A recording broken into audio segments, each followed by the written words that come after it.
Hey, happy Sunday afternoon. Welcome to my mess again. I'm still painting and putting things away, so things have been a little crazy. But I wanted to jump on live really quick because I haven't been doing my Saturday mornings. In fact, I think I'm going to change them to Sundays because it's just easier.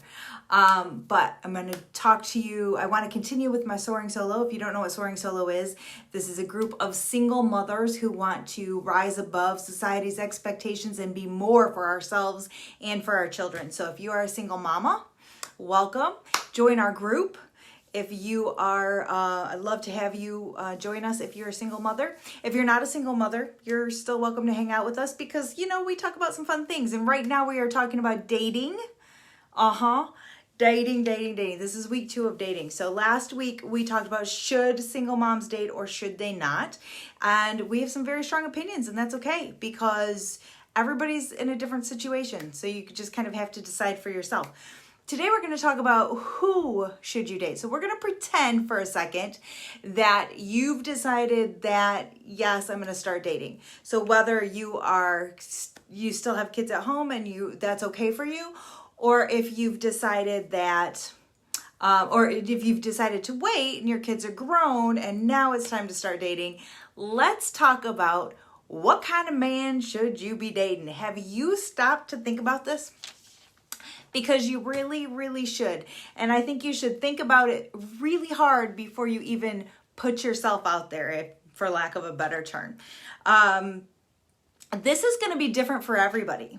So this is absolutely not something that I can come on here and say, this is the man you should date. It doesn't work that way, okay? Because my standards are going to be different than your standards. What's important to me is going to be different than what's important to you. So you need to kind of figure this out for yourself and take a little time. So I'm going to give you some things that I think are important to consider before you start dating, okay?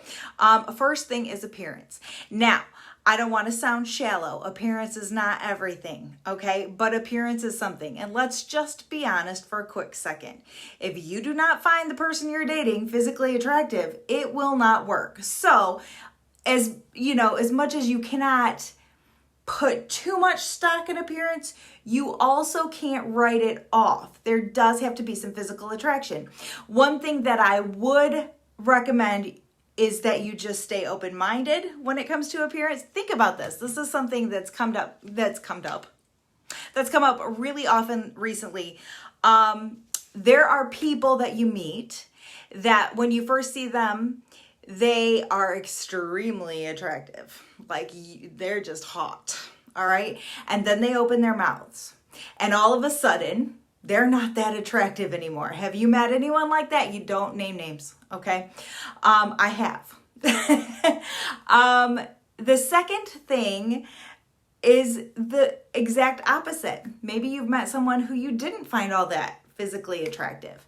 And then the more you got to know them, they started to look a little better to you. So all I'm saying is, yes, you have to be physically attracted to someone that you're going to have a serious relationship with, but give people a chance because sometimes that changes a little bit. Okay, the other thing about appearance that I want to say is, y'all, appearance is not everything, but take care of yourself. Like that says a lot about a person. If you can't comb your hair and put on some clothes that aren't stained up before you walk out the door, you might not be the kind of person I'm looking for. Like I want someone who showers regularly, right? Okay, so there is something to be said about that too. And I'm not trying to be smarty, but you know what I'm saying. Take care of yourself. There's nothing wrong with trying to look your best. Okay, let's move on from that. Values. So we talked way back at the beginning when I first started all this Soaring Solo stuff about your family values. Well, whoever you date, you need to make sure that their values and your values kind of go together, right? If you don't have the same values, it's not going to work out.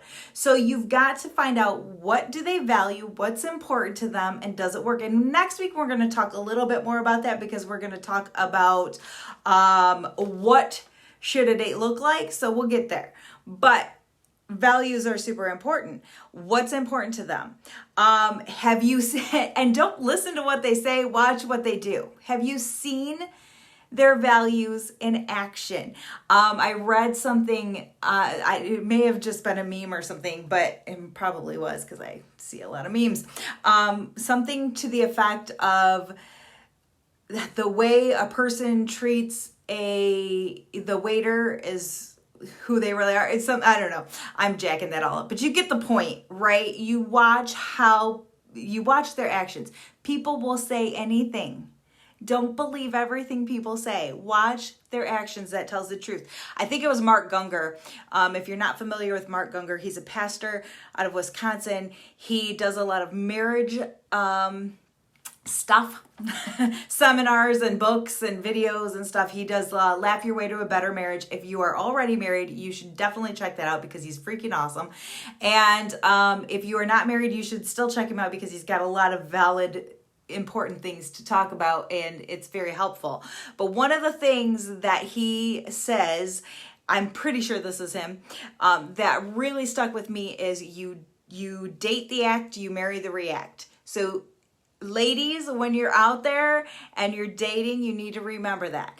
Everybody's putting their best face on. You're trying to impress someone else. You're selling them, right? You want to show them how amazing you are. You're doing the same thing. So are they. You're dating the act, but you know what happens?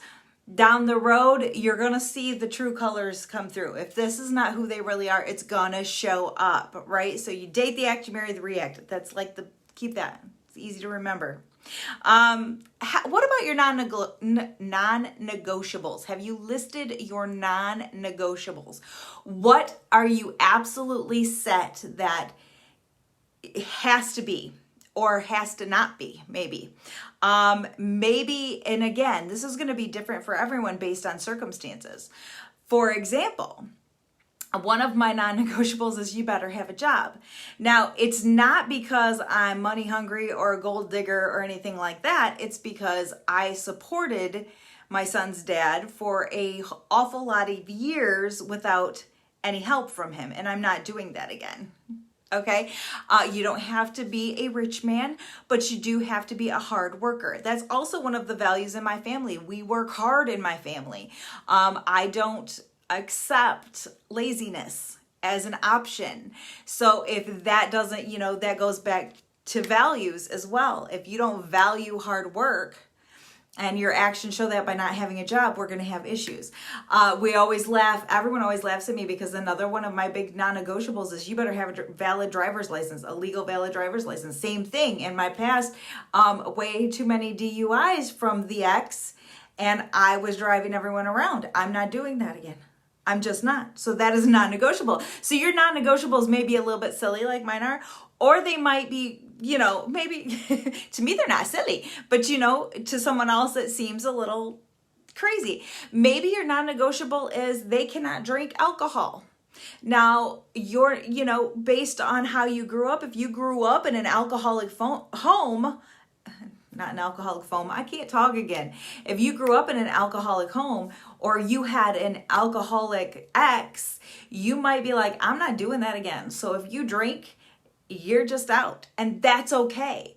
And the next person might say, it doesn't bother me that you have a drink once in a while. That's fine. It's a lot of it depends on different experiences. So keep that in mind. What are your non-negotiables? Sit down, list them out. What matters to you? And then don't stray from that. That's hard to do. Sometimes it gets lonely, right? Doesn't matter. You're fine by yourself. If they don't meet your non-negotiables, they don't match your values, then they're not the one, ladies. Remember that. So let me just close by saying, like I said, you do need to give people a chance. Sometimes appearance isn't sometimes your initial introduction or appearance isn't always the right one. So give people a chance. Remember, dating is not a commitment, okay? When someone asks you out on a date, if you say yes, you are not making a commitment to them. Dating is not a commitment, it's an investigation, Okay? When you date somebody, this is your chance to get to know them. It's their chance to get to know you. So take the time to get to know them, okay? Next week, we are going to talk about what does a date look like? What does a good date look like? What should you be doing on a date?